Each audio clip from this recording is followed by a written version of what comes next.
pour ce Skull, c'est Alice au pays des merveilles, bien sûr. Alors, je travaille sur un support de résine, une histoire. Chaque Skull a une histoire. Donc là, je raconte avec Alice, je raconte l'heure du thé, les perles, dans son jardin, avec des papillons, le temps, le lapin et le temps qui n'existe plus. Pourquoi c'est sur une tête de mort vous expliquez tout ça? Parce que la tête de mort, c'est la vie. Alors on peut retrouver la vie dans mes vierges, avec des coquillages aussi. Et concernant le travail de composition, on peut être dans un milieu bling comme dans un milieu marin. Celui-ci s'appelle Kraken parce qu'il est fait de coquillages et on sort des dessous marins. Ici, dans un registre presque SM, encore le monde marin et le monde du rock. Et par ici, on est dans un travail avec les animaux, les serpents, l'hanneton, les petits dragons, les lions, le rock, encore le bling. Et voilà. Alors l'idée, c'est que pour moi, la tête de mort, c'est pas du tout une tendance, du tout, puisque je fais ça depuis longtemps. Et l'idée, c'est de projeter la vie, surtout sur les têtes de mort. C'est de projeter la vie.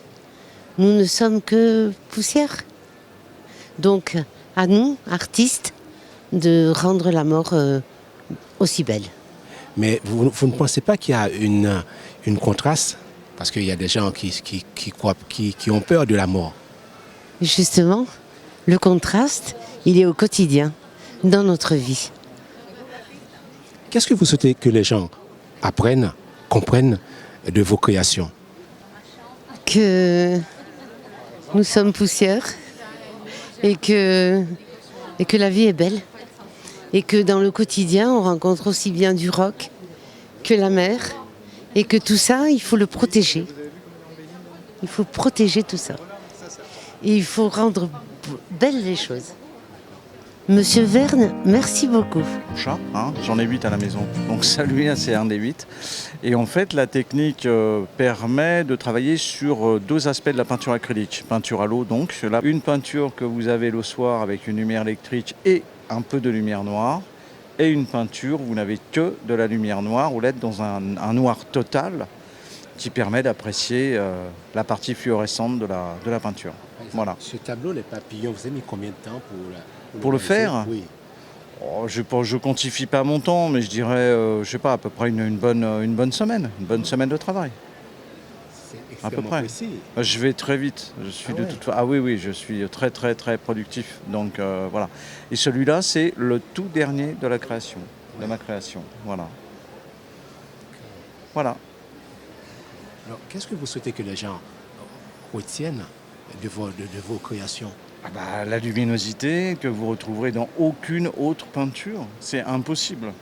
Seul le fluo permet d'avoir ce genre de lumière. C'est impossible à voir autrement. Vous pouvez regarder dans tout le salon, vous n'aurez pas des jaunes pareils, des oranges, des violets. C'est pas possible. C'est que la lumière noire qui permet ça. Voilà. Étant donné artiste, l'art représente quoi pour vous? Comment? L'art représente quoi pour vous? L'art, l'évasion, le rêve. Voilà, une liberté de penser, une fenêtre. C'est pour ça que je l'appelle la collection Black Windows. Ce sont des fenêtres pour moi, qui donnent sur un autre monde. Ouh là là, je laisse les gens complètement rêver. Je veux dire, c'est à eux d'imaginer des choses. C'est à moi je propose. Après, eux, ils voient ce qu'ils veulent voir. C'est important, je veux dire, de ne pas enfermer les gens. Voilà, non, c'est complètement libre.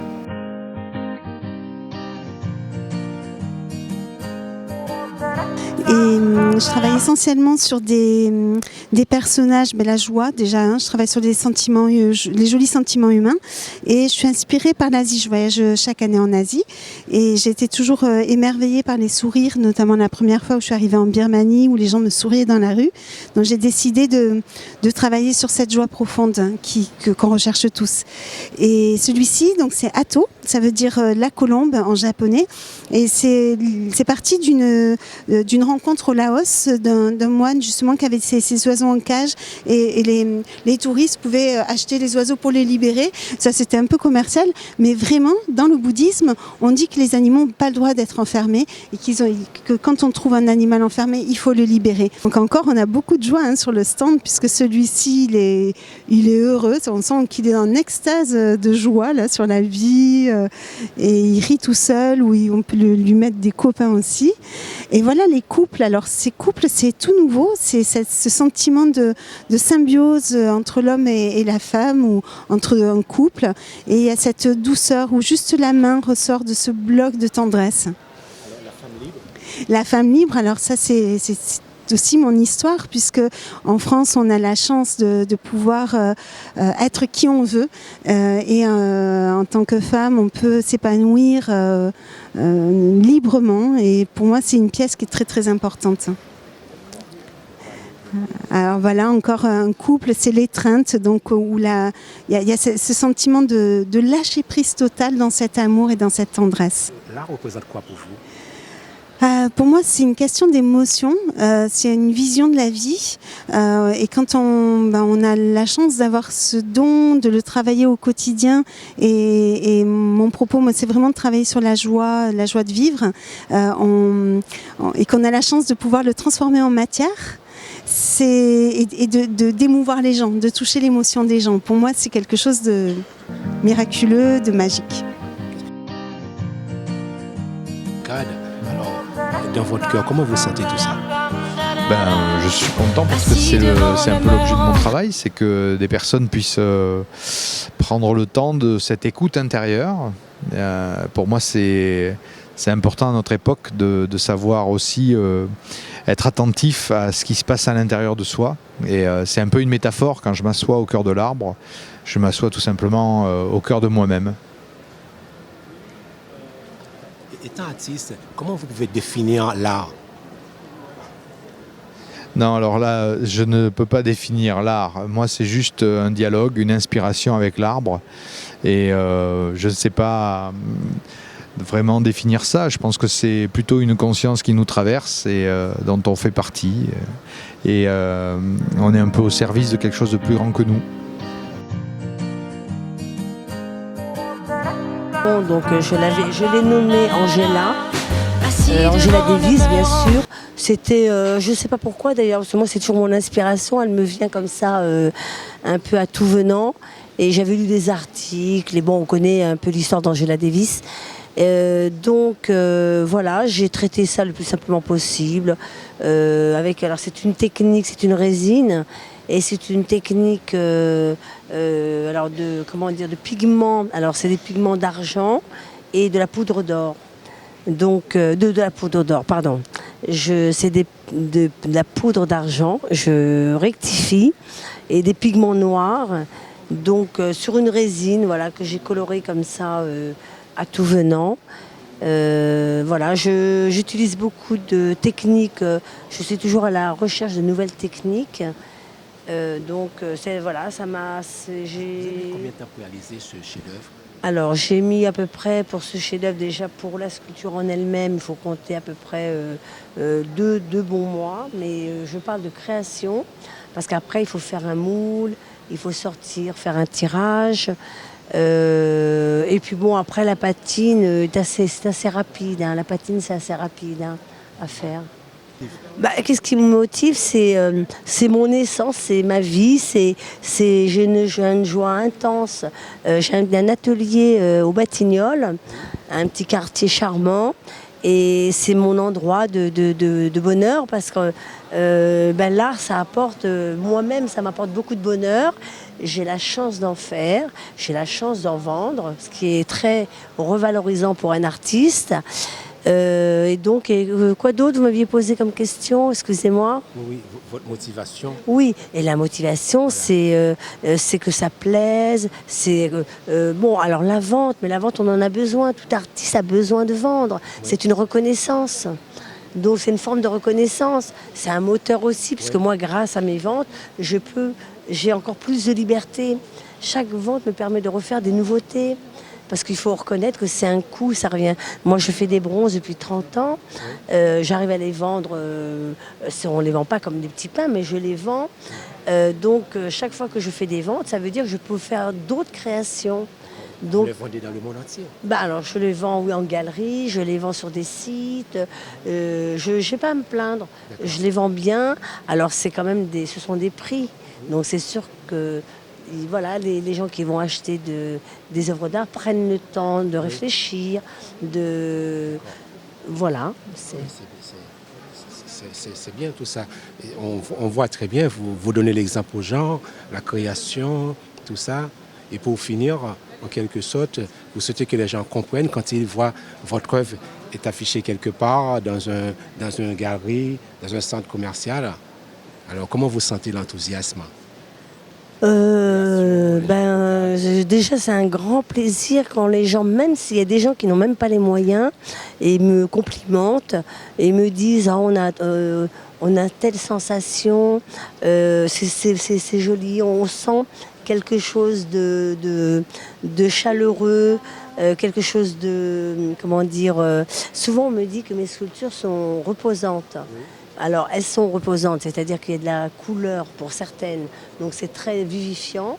Et reposantes sur les sculptures, les femmes, parce qu'elles ont des attitudes très zen.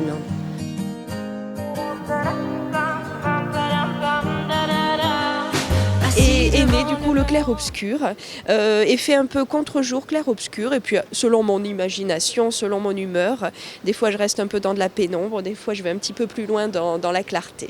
C'est très bien. Alors, l'art représente quoi pour vous étant artiste peintre? Un beau moyen d'exprimer ce qu'on a au fond du cœur. Pour ma part, il y a un côté vital qui fait du bien, qui me fait du bien, qui, j'ai l'impression, fait du bien aux visiteurs aussi lorsque j'ai des échanges avec eux. Ça crée de l'humain, du relationnel. Et moi, au quotidien, comme c'est vraiment ma pratique quotidienne, je sens bien que j'en ai besoin. Un moyen de m'exprimer et de tenir la route. Je faisais les humains avant et ouais, je crois qu'il y a eu comme un besoin de changement. Je crois que j'arrive à plus exprimer de choses lorsque je passe par le biais de l'animal que lorsque je passe par le biais de l'humain.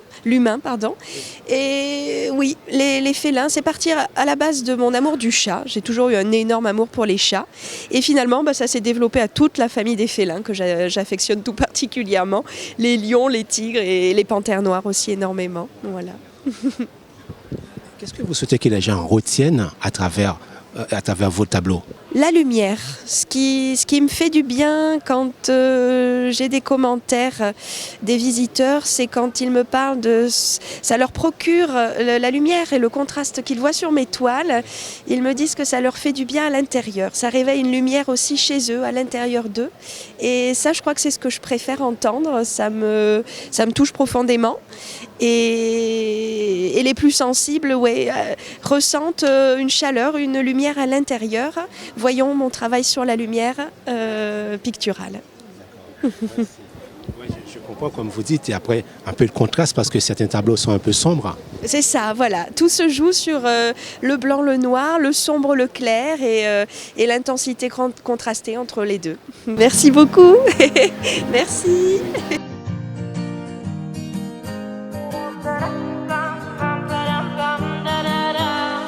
Assis devant le mur, regardant les vagues et réfléchir à cette colère, ramassant des algues.